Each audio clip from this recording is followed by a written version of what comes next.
नमस्कार मित्रांनो, मागच्या लेक्चरमध्ये आपण न्यूक्लिअर रेझोनन्स याच्याबद्दल डिस्कशन केलं आणि थोडक्यामध्ये शिल्डिंग आणि डिशिल्डिंग काय असतं त्याच्याबद्दल चर्चा केली होती.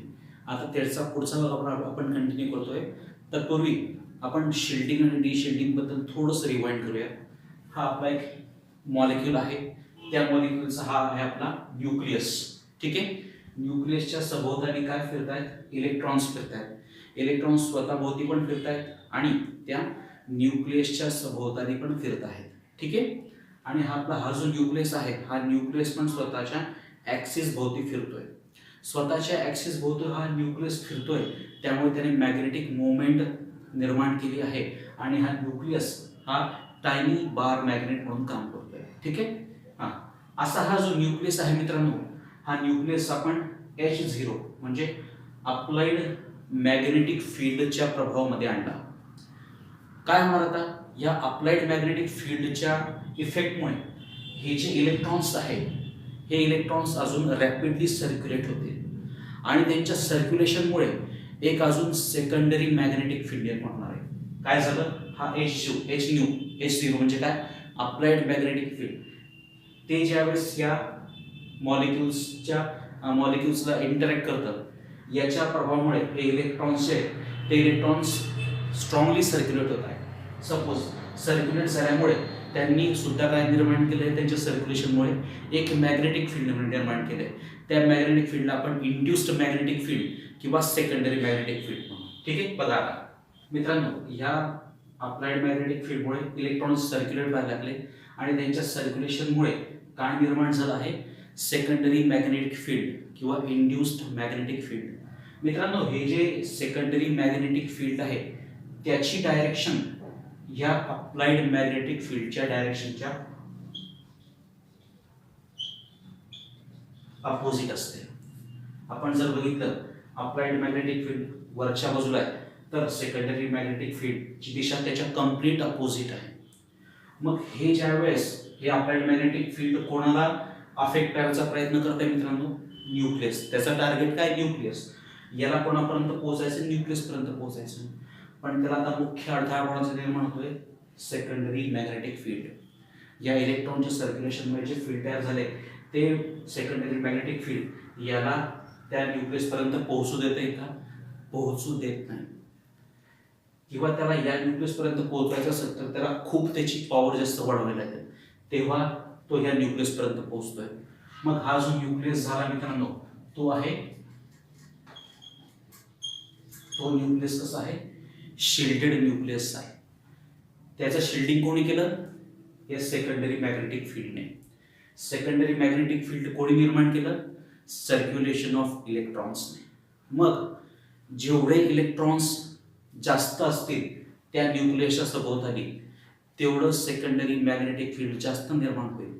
जेवढं सेकंडरी मॅग्नेटिक फील्ड जास्त निर्माण होईल, तेवढं तो न्यूक्लियस कसा होईल? शिल्डेड होईल. आणि या अप्लाइड मॅग्नेटिक फील्डला समजा याला अफेक्ट करायचं आहे, तर त्याला त्याची शक्ती वाढवावी लागेल. ओके. जसं सपोज एखादा आपला लीडर असतो आणि त्याच्या आजूबाजूला त्याचे बॉडीगार्ड्स असतात, आणि समजा एखादा आतंकवादी आहे, त्या आतंकवाद्याला त्या लीडरला अटॅक करायचा आहे, पण त्याच्या सभोवताली काय आहे? बॉडीगार्ड्स आहे. समजा खूप जास्त बॉडीगार्ड्स असतील तर ते आतंकवादी त्या लीडरपर्यंत पोहोचू शकतील का? नाही.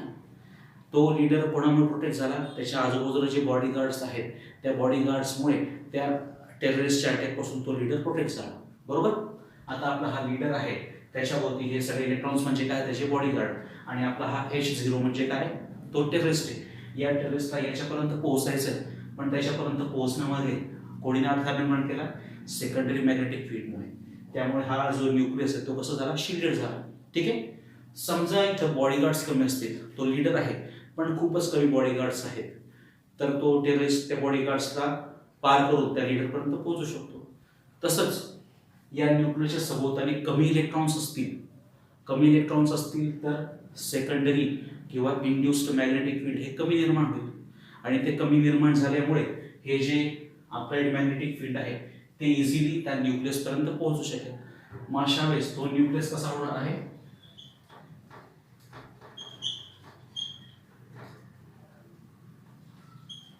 तो न्यूक्लियस कसा होणार आहे, डिशिल्डेड. ठीक आहे, असं आहे शिल्डिंग आणि deshielding. So nucleus having more number of electrons will create more secondary or induced magnetic field and it will be a shielded nucleus. If a nucleus having less number of electron, then less induced magnetic field will be produced and it will be get affected by the applied magnetic field. That nucleus is called as deshielded nucleus. ठीक आहे, मग आता शिल्डेडचे signal कुठे मिळतील, डिशिल्डेडचे signal कुठे मिळतील ते बघू. तत्पूर्वी समजा आपण मित्रांनो सपोज HA आणि दुसरा आहे HB, दोघं ठिकाणी काय घेतलंय आपण, हायड्रोजन्स घेतले आहे. एका हायड्रोजनला आपण HA म्हटलंय, दुसऱ्या हायड्रोजनला आपण HB म्हटलंय. ठीक आहे, हा HA हायड्रोजन समजा कोणाशी अटॅच आहे, कार्बनशी अटॅच आहे, आणि HB हायड्रोजन कोणाशी अटॅच आहे, ऑक्सिजनशी अटॅच आहे. ठीक आहे, मग आता HA शिल्डेड आहे की HB शिल्डेड आहे ते बघूयात आपण. बघा, HA कोणाशी अटॅच आहे, कार्बन. कार्बन हा इलेक्ट्रॉन विड्रॉ करणार आहे का, इलेक्ट्रॉन विड्रॉ करणारा नाही. त्यामुळे कार्बन हा हायड्रोजनकडचे इलेक्ट्रॉन जास्त खेचून घेणार नाही. त्यामुळे हायड्रोजनकडे सफिशियंट इलेक्ट्रॉन्स राहतील. सफिशियंट इलेक्ट्रॉन्स राहिल्यामुळे तो सफिशियंट सेकंडरी मॅग्नेटिक फील्ड निर्माण करेल आणि तो काय होणार आहे, प्रोटेक्ट होणार आहे. ठीक आहे, हा काय झाला आपला प्रोटेक्टेड किंवा शिल्डेड प्रोटॉन झाला. ठीक आहे, HB जो बी प्रकारचा हायड्रोजन आहे तो कोणाला अटॅच, ऑक्सिजन. ऑक्सिजन कसा आहे मित्रांनो, इलेक्ट्रॉन विड्रॉइंग. तो काय करणार, हायड्रोजनकडे इलेक्ट्रॉन स्वतःकडे खेचून घेणार आहे. इलेक्ट्रॉन्स कोणाकडे खेचले जातात, ऑक्सिजनकडे. हायड्रोजनकडे इलेक्ट्रॉनची संख्या कमी होते. इलेक्ट्रॉनची संख्या कमी झाली म्हणून हायड्रोजनच्या प्रोटेक्शनला जे इलेक्ट्रॉन्स आहेत त्याची संख्या कमी होणार. इलेक्ट्रॉनची संख्या कमी झाली की सेकंडरी मॅग्नेटिक फील्ड कमी निर्माण होईल आणि सेकंडरी मॅग्नेटिक फील्ड कमी निर्माण झालं की तो अप्लाइड मॅग्नेटिक फील्ड त्या हायड्रोजनच्या न्यूक्लियसपर्यंत इझिली पोहोचू शकतो. त्यामुळे हा काय झाला आहे,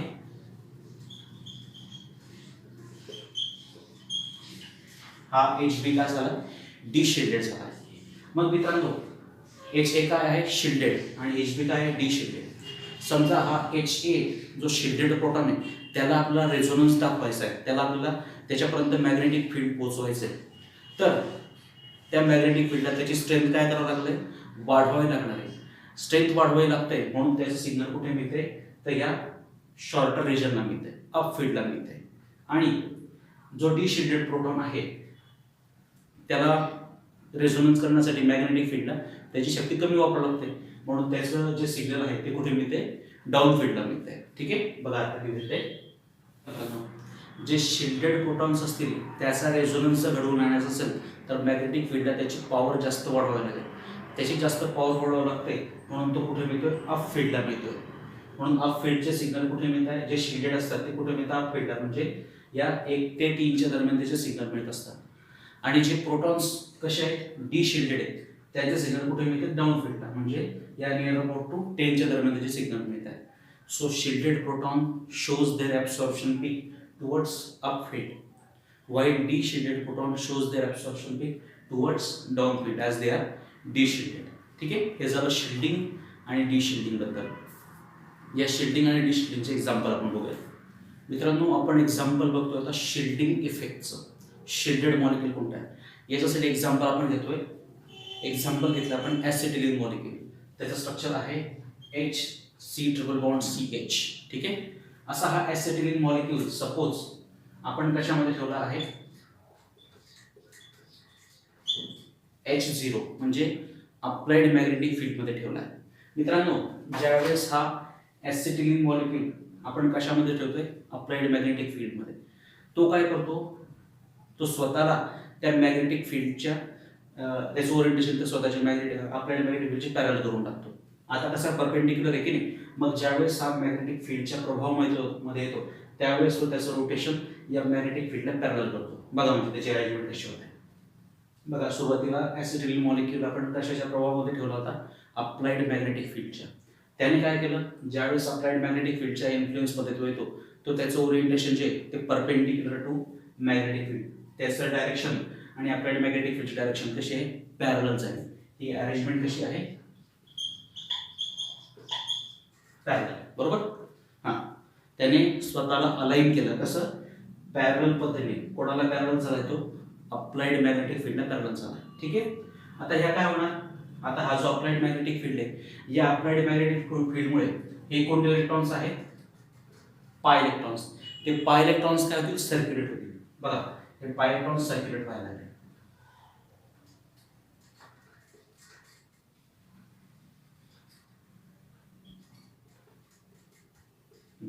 आपण जर बघितलं, हे पाय इलेक्ट्रॉन्स काय होतात? सर्क्युलेट होतात.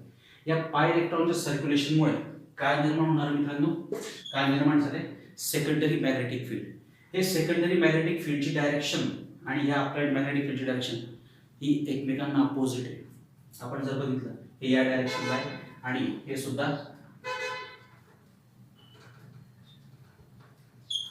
बघा, हे या डायरेक्शनला आहे, पण या डायरेक्शनला आहे. आणि याची डायरेक्शन कशी? वरती. एकमेकांना काय झाले? अपोज झाले.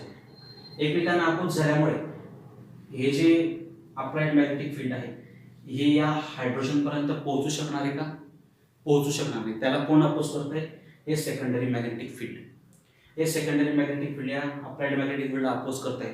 त्यामुळे ह्या प्रोटॉन्स पर्यंत ते पोहोचू शकत नाही. या प्रोटॉन्स पर्यंत त्यांना जर पोहोचायचं असेल, या प्रोटॉन्सला रेझोनन्स घडवून आणायचं असेल, तर त्यांना खूप एनर्जी द्यावी लागते.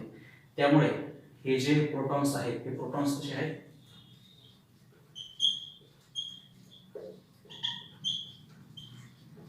हे प्रोटॉन्स कसे आहेत? शिल्डेड प्रोटॉन्स आहेत. आणि आपण आताच बघितलं की शिल्डेड प्रोटॉन्स असेल तर त्याचे सिग्नल कुठे मिळते? अप फील्डला मिळते. याचा निअरअबाउट सिग्नल कुठे मिळणार आहे? निअरअबाउट कुठे मिळते? 2.5 डेल्टा मिळते. आणि हे जे शिल्डिंग आहे मित्रांनो, या शिल्डिंगला म्हणतात, याला म्हणतात डायमॅग्नेटिक शिल्डिंग. आपण बघतोय शिल्डिंग इफेक्ट. त्याच्यासाठी कुठला मॉलिक्यूल घेतला? ॲसिटिलिन मॉलिक्यूल. ह्या ॲसिटिलिन मॉलिक्यूल ज्यावेळेस अप्लाइड मॅग्नेटिक फील्डच्या प्रभावाखाली येतो, त्यावेळेस तो ओरिएंटेशन तो पॅरल करून घेतोय. तो कोणाला पॅरल होतोय? अप्लाइड मॅग्नेटिक फील्डला पॅरल होतोय. आणि आता काय होतं? या अप्लाइड मॅग्नेटिक फील्डच्या प्रभावामुळे हे जे पाय इलेक्ट्रॉन्स आहेत, ते पाय इलेक्ट्रॉन्स सर्क्युलेट होतात आणि त्यांच्या सर्क्युलेशनमुळे जे सेकंडरी मॅग्नेटिक फील्ड निर्माण झाले, त्याची डायरेक्शन आणि या अप्लाइडची डायरेक्शन ही अपोजिट आहे. त्यामुळे हे जे मॅग्नेटिक फील्ड आहे, हे याला अपोज करते. अपोज केल्यामुळे हे या हायड्रोजन्स पर्यंत पोहोचू शकते का? पोहोचत नाही. त्यामुळे हे जे हायड्रोजन्स आहेत, ते कसे झाले? शिल्डेड प्रोटॉन्स झाले. आणि शिल्डेड प्रोटॉन्स झाल्यामुळे त्यांचे सिग्नल कुठे मिळते? अप फील्डला मिळते. कुठे मिळते? 2.5 डेल्टाला. हे जे शिल्डिंग झाले, याला आपण काय म्हणणार आहे? Diamagnetic shielding. ठीक आहे. आता एक्झाम्पल बघूया डी शिल्डिंगचं. मित्रांनो, आपण आता बघतोय D shielding effect. D shielding effect explain करत असताना आपण एक्झाम्पल घेतलं आहे. एक्झाम्पल कशाचं घेतलंय? Benzene molecule. हा बेन्झिन मॉलिक्यूल ज्यावेळेस आपण अप्लाइड मॅग्नेटिक फील्डच्या इन्फ्लुएन्समध्ये, प्रभावामध्ये ठेवतो, त्यावेळेस तो त्याचं ओरिएंटेशन कसं होतं? Perpendicular to applied magnetic field. ॲसिटिलिनने काय केलं होतं? पॅरलल म्हणजे समांतर, perpendicular to applied magnetic field. पण या बेन्झिनने काय केलंय? Perpendicular to applied magnetic field. Perpendicular केल्यामुळे काय होतंय? हा अप्लाइड मॅग्नेटिक फील्ड त्या पाय इलेक्ट्रॉन्सला काय करतो? सर्क्युलेट करायला लागतो. पण त्यांचं सर्क्युलेशन जे होतंय, ते या हायड्रोजनला शिल्ड करू शकत नाही. त्यामुळे हे हायड्रोजन्स काय होत आहेत? डी शिल्ड होत आहे. त्या डी शिल्डिंगला आपण काय म्हणणार? Paramagnetic D shielding. मग हे डी शिल्ड झाल्यामुळे हा अप्लाइड मॅग्नेटिक फील्ड त्या हायड्रोजन पर्यंत इझिली पोहोचू शकतोय. म्हणून त्याचं सिग्नल कुठे मिळणार आहे? डाऊन फील्डला मिळणार आहे. म्हणून हे जे ॲरोमॅटिक प्रोटॉन्स आहेत, त्यांचं सिग्नल कुठे मिळतोय? कुठे मिळतंय? 7.2 ते 7.5 डेल्टाला मिळतंय. कशामुळे झालं? बेन्झिन न्यूक्लियसने त्याला ओरिएंटेशन कसं केलं? परपेंडिक्युलरमुळे जे पाय इलेक्ट्रॉन सर्क्युलेशन झाले, त्या पाय इलेक्ट्रॉन सर्क्युलेशन या प्रोटॉन्सला शिल्ड करू शकत नाही. याला म्हणतात पॅरामॅग्नेटिक डी शिल्डिंग. त्याच्यामुळे त्याचं सिग्नल डाऊन फील्डला मिळते 7.2 ते 7.5. ठीक आहे. हे झालं एक्झाम्पल डी शिल्डिंग इफेक्टचं. सो आजच्या लेक्चरमध्ये आपण शिल्डिंग म्हणजे काय, डी शिल्डिंग म्हणजे काय, शिल्डेड प्रोटॉन्सचे सिग्नल्स कुठे मिळतात, डी शिल्डेडचे कुठे मिळतात, शिल्डिंग इफेक्टचं एक्झाम्पल काय, त्याला डायमॅग्नेटिक शिल्डिंग का म्हणतात, डी शिल्डिंगला पॅरामॅग्नेटिक डी शिल्डिंग का म्हणतात, याच्याबद्दल डिस्कशन केलं. धन्यवाद.